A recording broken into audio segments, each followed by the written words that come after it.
গেছে পৌঁছা মাত্র আমরা অবশ্যই আপনাদেরকে সরাসরি এবং আরও আপডেট জানিয়ে দেব। আজ বেলা 2টার কিছু পরে এই আগুন লাগে বলে আমরা জানতে পেরেছি।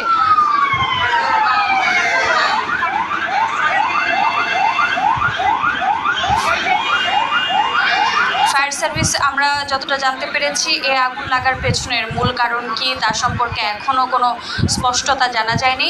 তবে আমাদের প্রতিবেদক ঘটনাস্থলে যাওয়া মাত্র আমরা আরও আপডেট পাবো বলে আশাবাদী এবং ফায়ার সার্ভিসের 5টি ইউনিট ঘটনাস্থলের দিকে আছে, প্রয়োজনে আরও ইউনিট পাঠানো হবে। এখন পর্যন্ত ক্ষয়ক্ষতির পরিমাণ কিছুই জানা যায়নি।